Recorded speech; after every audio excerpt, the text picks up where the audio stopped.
Bueno, chicos, continuamos. Vamos a hablar de las notificaciones, que vendría a ser el punto 10 de este segundo módulo.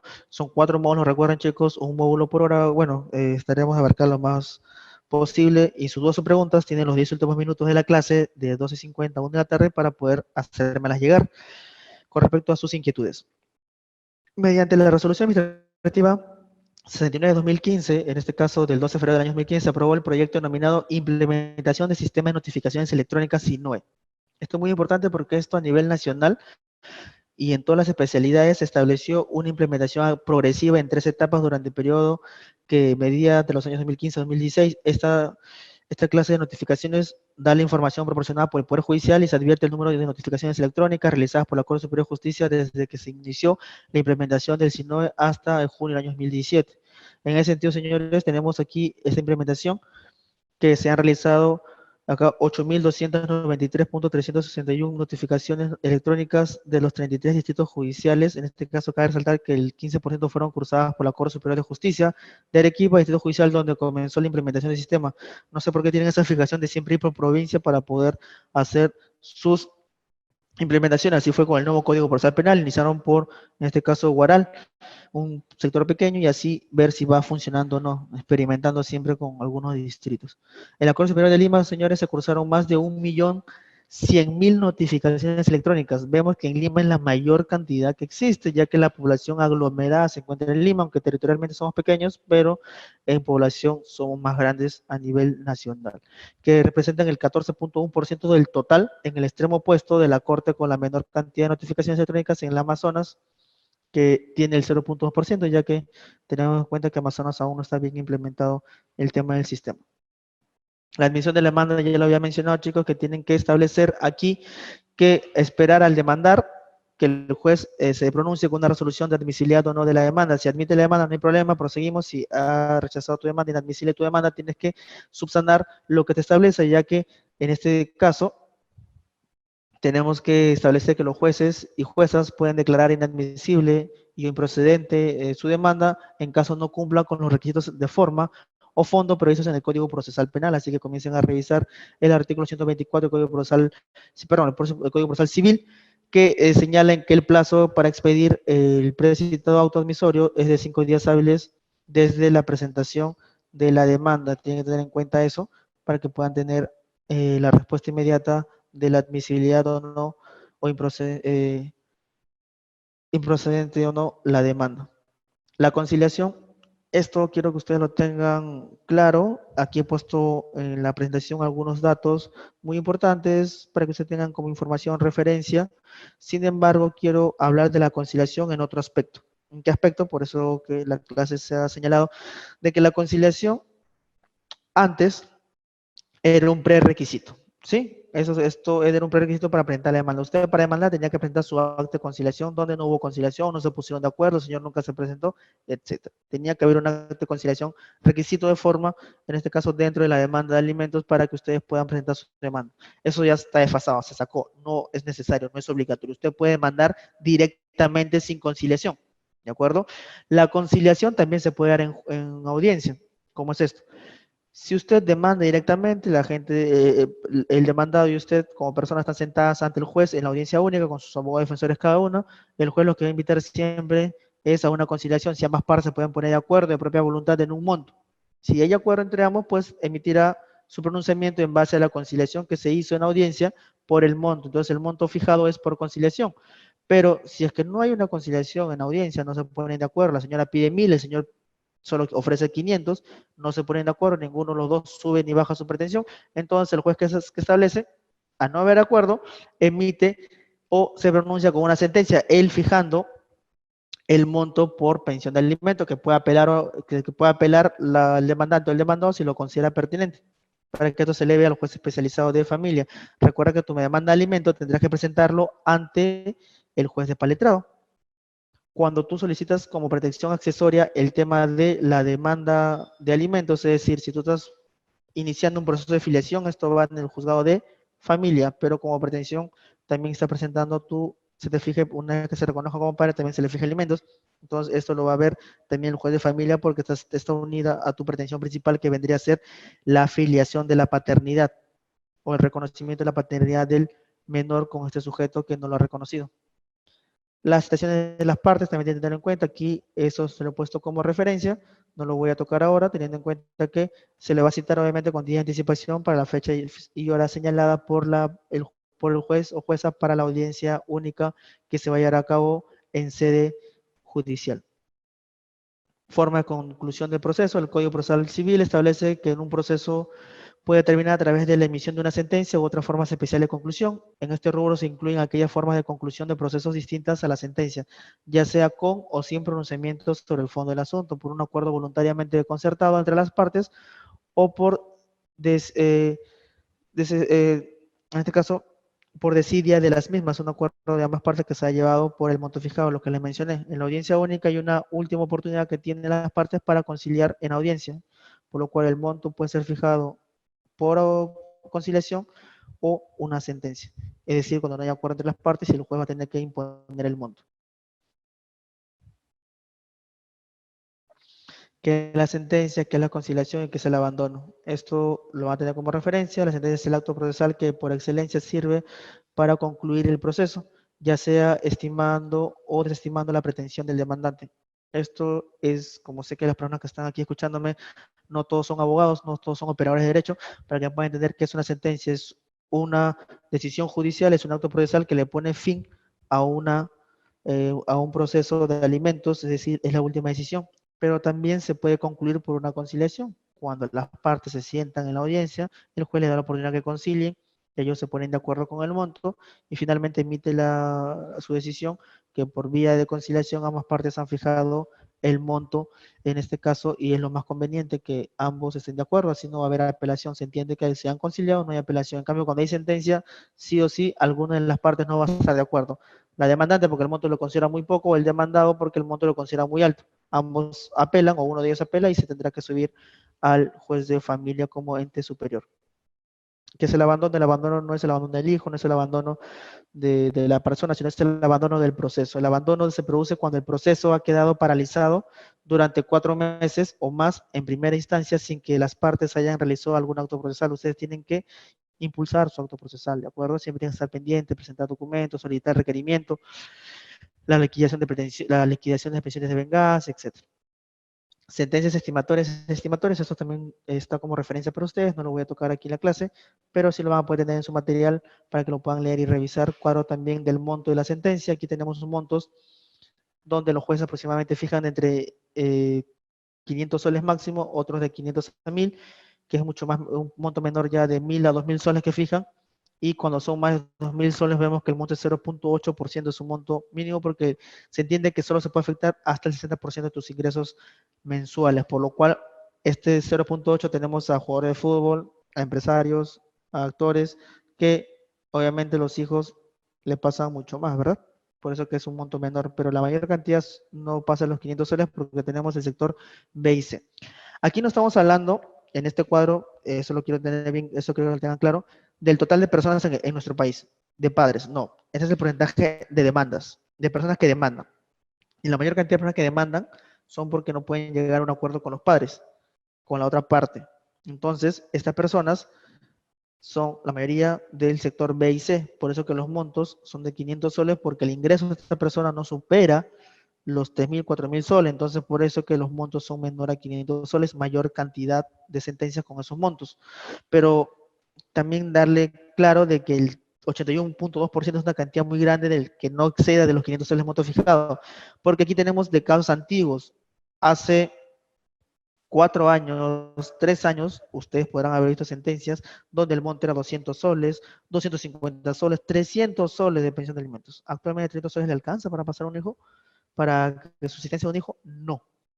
Por eso que vemos aquí un incremento ya de que los montos fijados son de 500 a 1000 soles, por lo que es el 13.4%, porque ahora actualmente los padres ganan un poco más y también los hijos tienen mayores necesidades y todo está subiendo.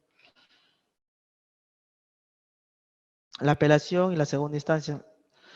Como le había mencionado, una vez que la persona en una sentencia no se encuentre de acuerdo con el monto eh, señalado por el juez en la sentencia, usted tiene el derecho de recurrir a una segunda instancia, por lo cual puede apelar.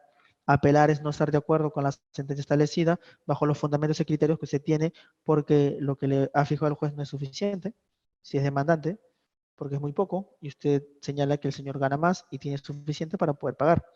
El fundamento del demandado de apelar sería porque el monto es muy elevado y él considera que no gana lo suficiente para poder pasar ese monto y eso afectaría su propia subsistencia económica personal y de sus demás hijos que él tiene que no están siendo demandados, sino que viven con él o tiene que hacerse cargo de forma eh, voluntaria sin ninguna demanda. Por lo cual eso también es un sustento o un fundamento que tiene la persona para apelar.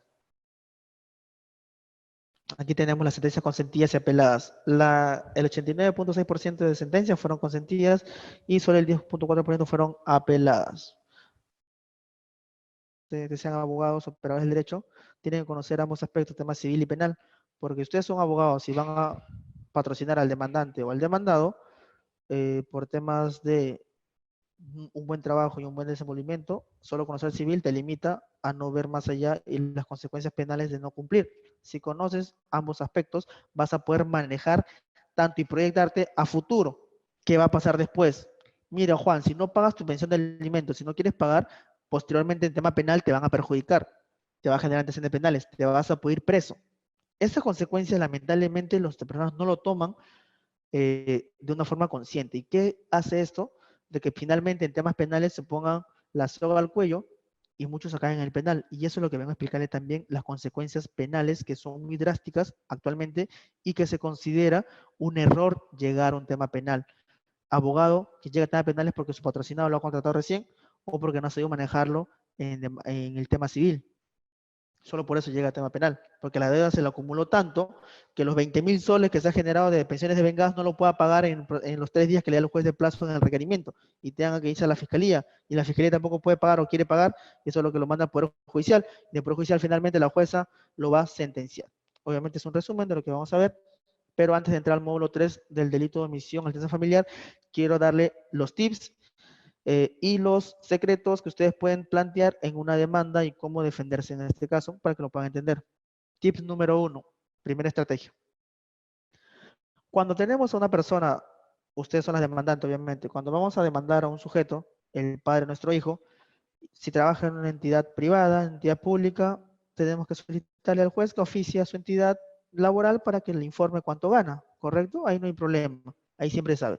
Pero cuántas personas son demandadas y trabajan de manera informal, trabajan en este caso como taxistas, albañiles, que son maestros de obra, vendedores ambulantes, vendedores de una tienda, diferentes labores que no tienen sustento, en este caso con documentos, porque no generan recibos honorarios, no están tampoco eh, eh, declarando a la SUNAT ninguna clase de ingresos, por lo cual este sujeto no figura en impuestos, no paga impuestos, no genera, en este caso, un monto fijo de poder determinar cuánto es lo que gana. En esos casos es difícil.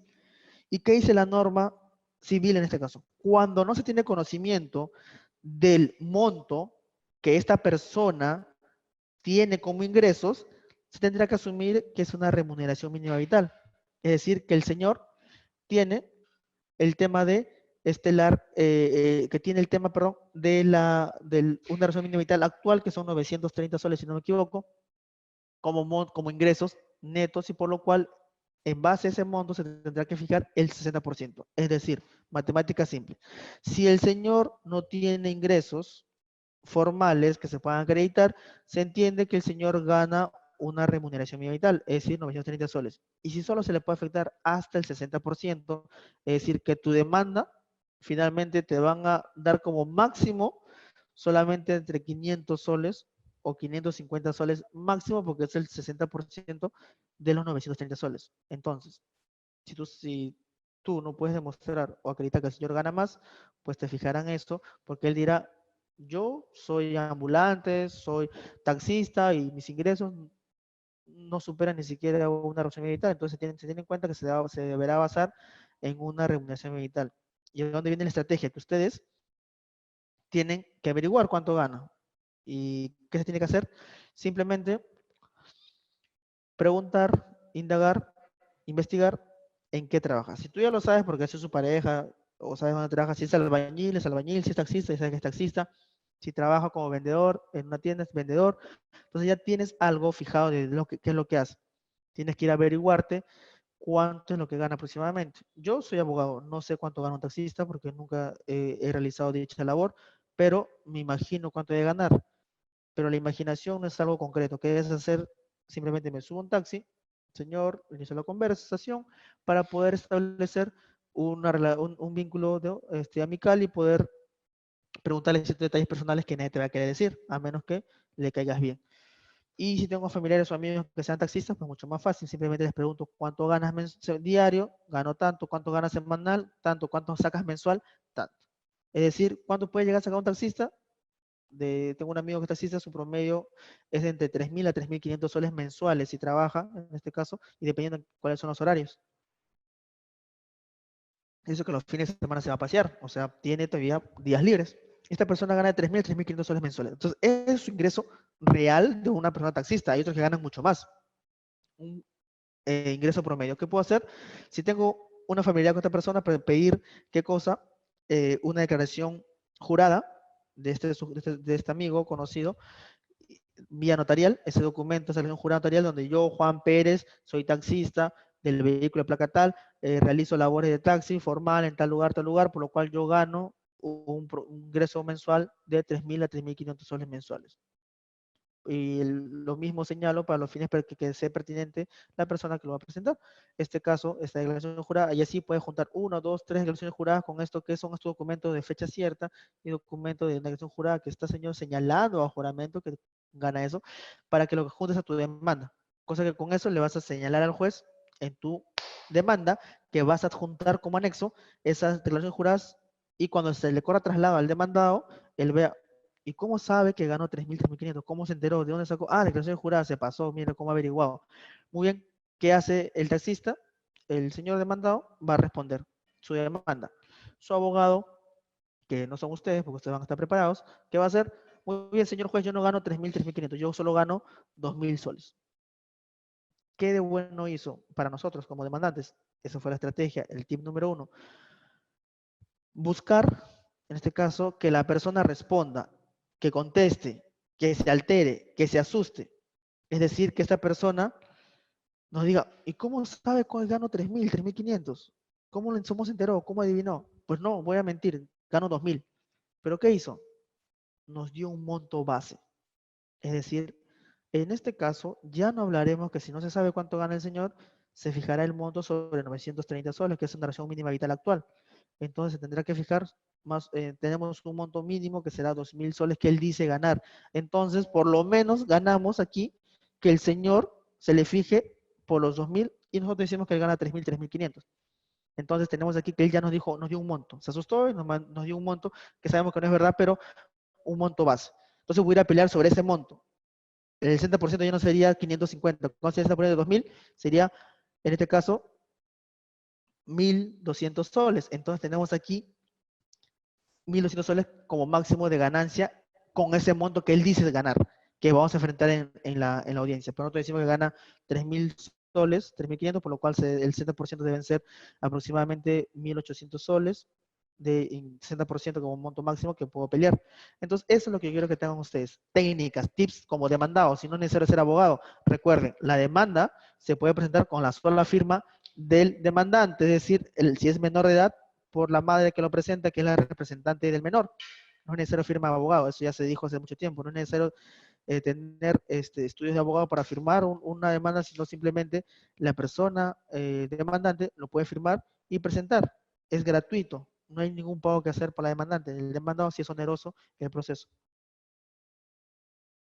Tip 1.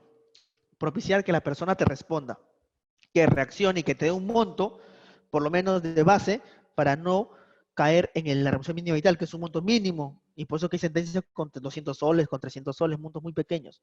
¿Sí? Piensen eso, cuando son personas que es la mayoría que no tienen un trabajo fijo, siempre láncenle cantidades atractivas, altas, para que este sujeto cuando responda te va a dar obviamente menos que esa cantidad y es el monto donde tendrás como base mínima para enfrentarlo audiencia única donde se va a debatir el monto que se le va a fijar por alimentos. Tip 1. Tip 2 esto ya va de la investigación que le estaba mencionando, indagación que ustedes tienen que hacer como demandantes, que ustedes son las que más estoquean, verifican las redes sociales. Ahora le gusta las redes sociales, todo el mundo está con redes sociales. Tienes Facebook, Instagram,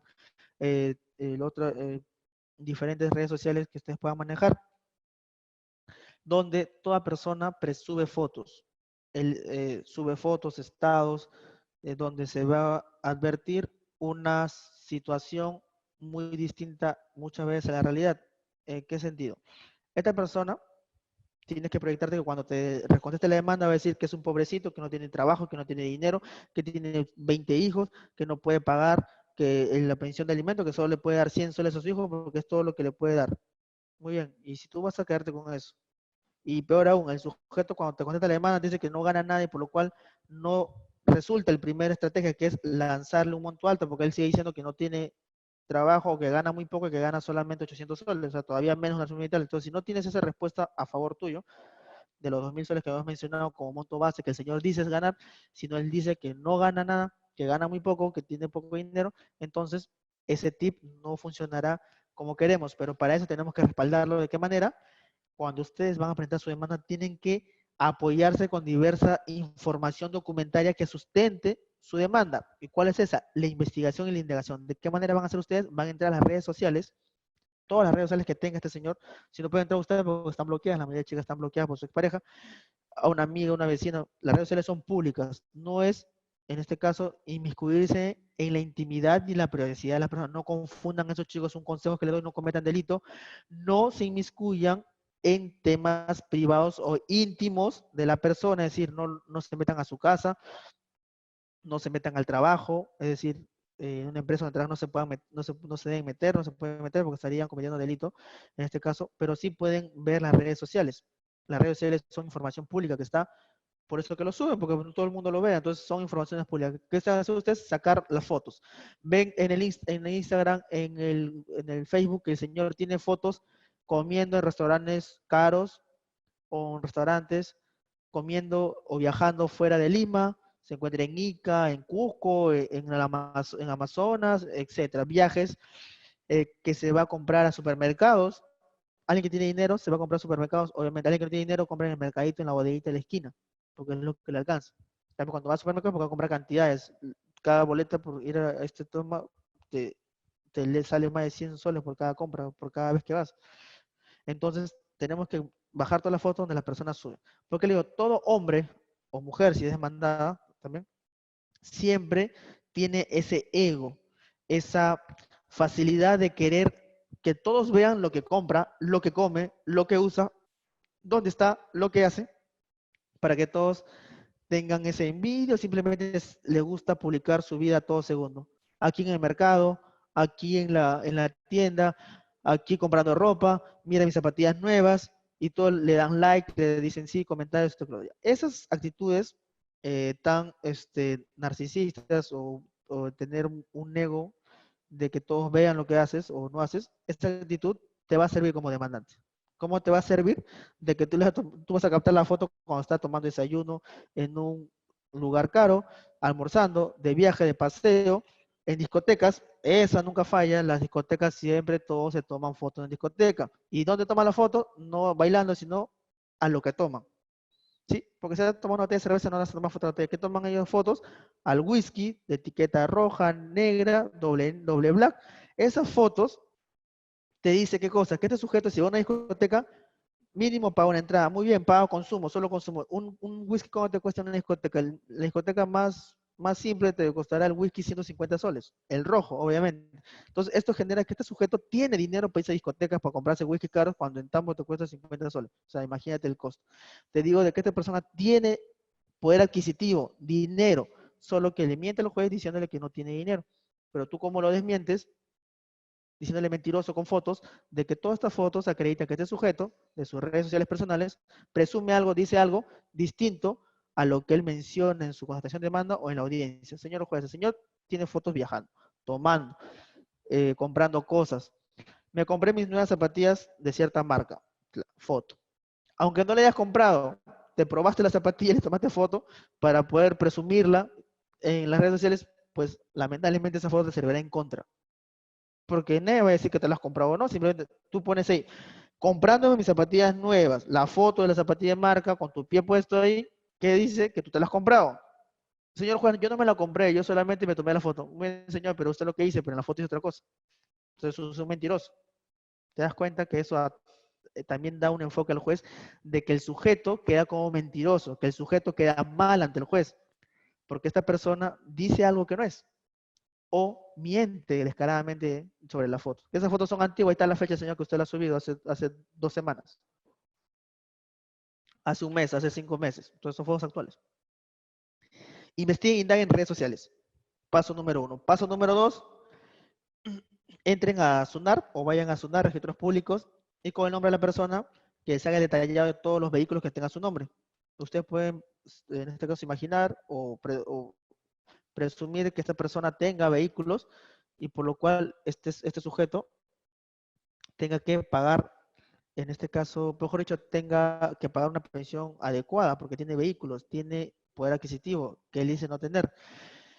Pero que registros públicos, una información, como dice su propio nombre, para todo el público en general, usuarios que quieran preguntar, usted va con el nombre del detalle, llega un formulario en registros públicos, pide información de registros vehiculares de todos los vehículos que tiene el señor. Muy bien, no tiene un vehículo, no hay problema, por lo menos ya sabe si no tiene, que no tiene. Verificas en registros inmuebles si tiene casas a su nombre, departamento a su nombre. Uy, suerte, tiene una casa a su nombre. Uy, suerte, tiene un carro a su nombre. Muy bien, es su papá, se lo puede a su nombre. Pues piña, señor, lamentablemente, ese carro está a nombre del demandado. Y como es nombre, se asume que él es el propietario. Por algo está su nombre.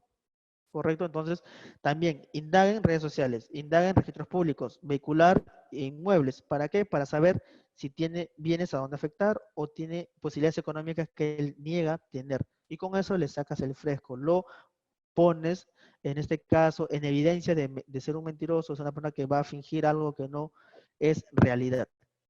Y punto 2, el tema de las redes sociales, ya lo mencionamos, también registros públicos, ver el tema del seguro social. Ingresen ustedes a la página de seguro social, ponen el nombre completo, el número de DNI, te va a salir, en este caso, el seguro social, si tiene o no, pues la última empresa, porque él puede negar que trabaja en una empresa, pero sin embargo, ahí está asegurado, está activo seguro, es decir, la empresa le está pagando el seguro. Entonces, él miente que no trabaja de manera formal, sino que no ha presentado, y porque usted como madre o demandante no sabe dónde trabaja el señor. Muy bien, esos son los tips que le he dicho que usted debe tener en cuenta para demandar. Y como demandado, ¿qué tips le puedo dar? Paso número 1, señor, que te contrate por una demanda de alimentos. ¿Tiene redes sociales? Sí. Elimina tus redes sociales. Sale de tus redes sociales, elimina fotos, todo. Desaparece las redes sociales, porque eso te va a jugar en contra. También tengo que darle información, darle, en este caso, tips que puedan tener los demandados. Eliminar redes sociales, ¿sí? No poner nada a tu nombre si no es tuyo, porque si pones cosas a tu nombre, se entiende que tú tienes carro, tienes casa. Entonces, evitar eso de poner nombres a tu nombre cuando no son tuyos, porque eso te va a perjudicar, porque van a afectar esos bienes que no, lamentablemente no son tuyos. Entonces, son los tips que le puedo dar. Último tip que le voy a mencionar con respecto a el tema de las notificaciones, que ustedes tienen que verificar que el demandado haya recibido todas las notificaciones de cada resolución judicial. Porque solo así van a asegurar que cuando vaya este tema a tema penal, como vamos a ver ahora en el módulo 3, no se perjudique tu caso, no acabe y no regrese al Poder Judicial nuevamente de juego por letrado, devolviendo a la Fiscalía porque no ha cumplido con notificar debidamente, que es un requisito, en este caso de la Fiscalía, que tiene que establecerse que el señor haya sido debidamente bien notificado con las resoluciones judiciales, sobre todo de aprobación de la liquidación de opciones vengadas, con la aprobación, en este caso el requerimiento del apercibimiento de ley, al no pago se le remitirá como al Ministerio Público. Esos son dos de los cargos de notificación básicos y esenciales que necesita la Fiscalía para establecer que el señor tenía conocimiento, que sabía que tenía que pagar y estaba consciente de que si no pagaba le iba a remitir a la Fiscalía, y con eso se advierte que el señor por propia voluntad se negó a pagar, y por lo cual se admite e ingresa esta copia certificada que se remiten a la Fiscalía para aperturar e iniciar el proceso penal a nivel en sede fiscal como diligencias preliminares. Vamos a pasar al módulo 3.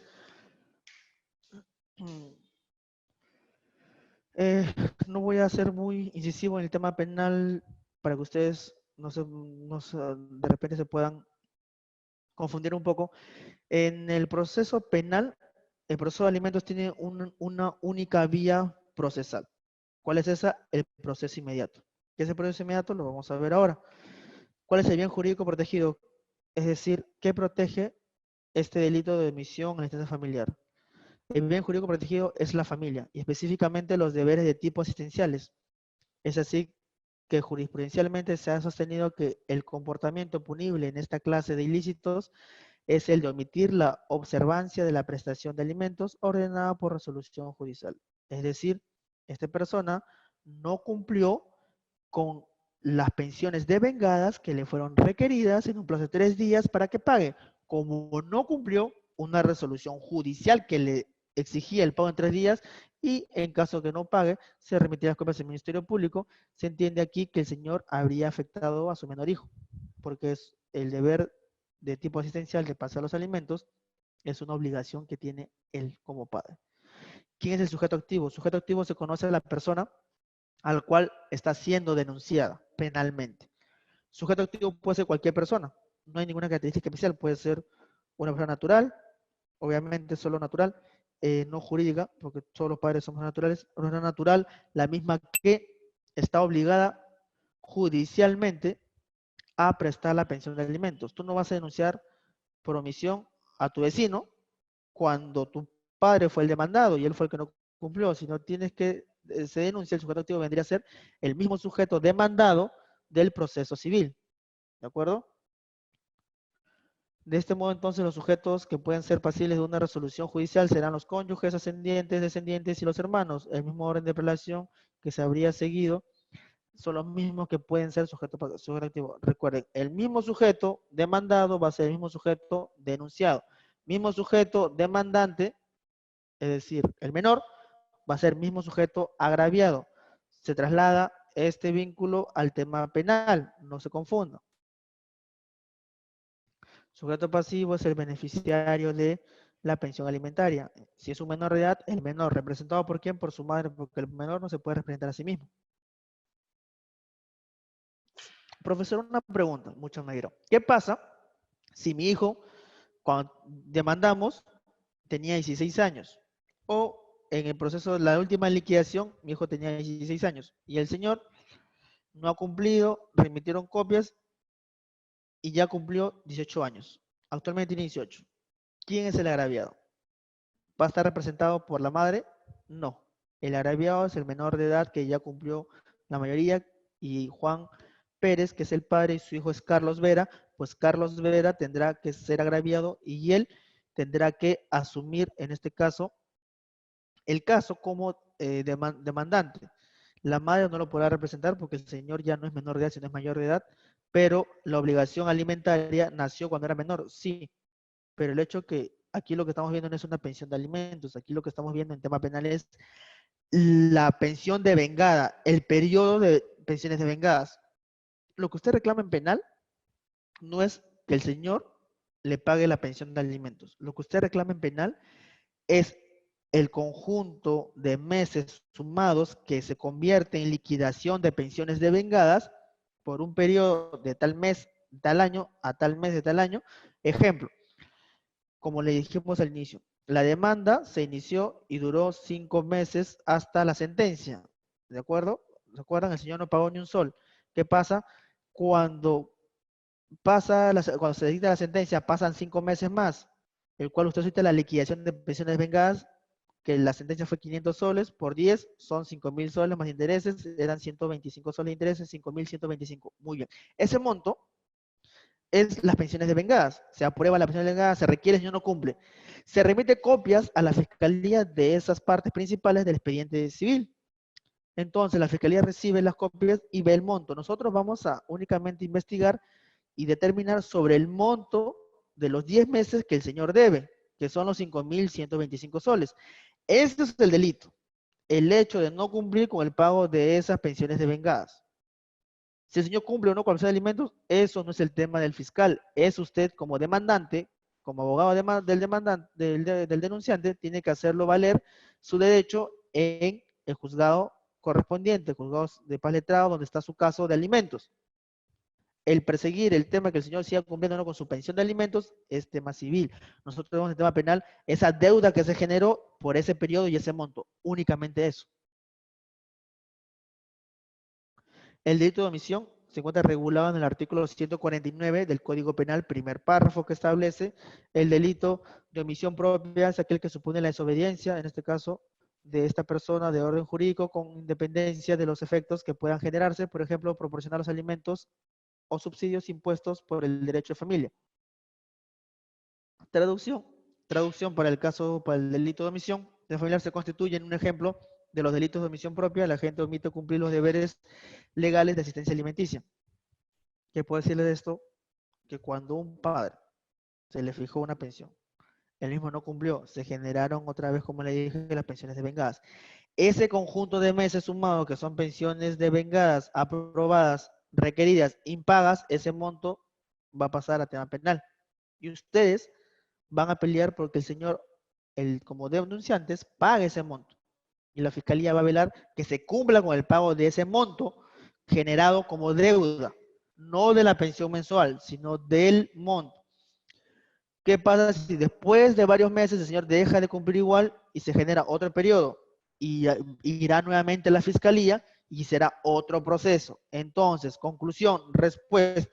¿Cuántos procesos penales por omisión se pueden dar contra una persona en agravio de un niño? La cantidad de veces que el señor le junten los periodos de vengados. Cada periodo de vengado, cada deuda de vengada es un periodo penal independiente. ¿Sí? Usted va a poder ser denunciado, señor, si usted me está escuchando, todas las veces que usted se generen pensiones de vengadas. Del 2016 al 2017 se generó un periodo de un año, usted debe 3.000 soles. Muy bien, eso pasó a la fiscalía. Del 2018, perdón, al 2019 es otro periodo que la señora solicitó la liquidación. No pagó tampoco, se va a la fiscalía. Es otro denuncia, otro proceso. Ya tiene 2 procesos en la fiscalía. Del 2019 al 2020 se generó otras deudas de venganza, porque usted sigue sin cumplir, entonces eso pasa a la fiscalía, serán otros 2.000 soles más, que usted verá 2.000 más 2.000 más 2.000, 6.000. Y cada 2.000 es un proceso penal independiente, va a estar hasta con fiscalías distintas de la misma jurisdicción. Y eso le va a generar problemas graves y severos.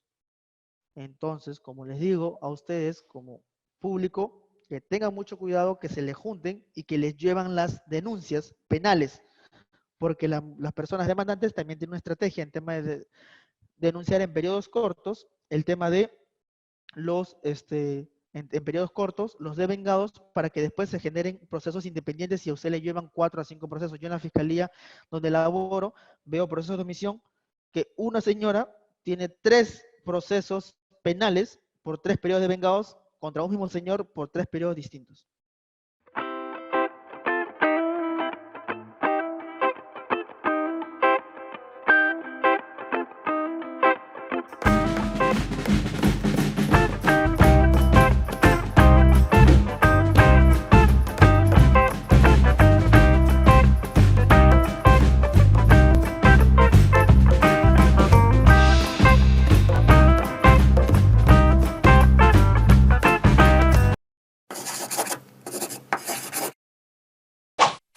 ¿Quiénes somos?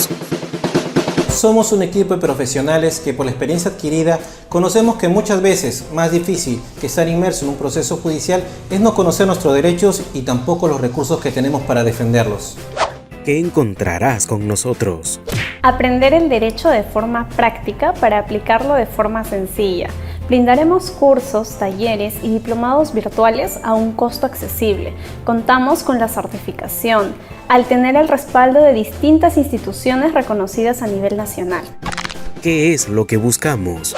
Que el derecho sea de fácil entendimiento y de práctica aplicación para todo ciudadano. Evitar que exista o permanezca el abuso del derecho contra el ciudadano. Brindaremos las herramientas para saber cuándo y cómo hacer para defender tus derechos. Te invitamos a que nos sigas y estés pendiente de nuestros videos, donde te daremos tips para el correcto uso del derecho. ya que en la vida cotidiana se presentan elementos y situaciones que lesionan muchas veces tus derechos, de tu amigo, de tu familiar o de tu vecino. Somos el equipo Solución Eficaz. El derecho sencillo, con aplicación práctica.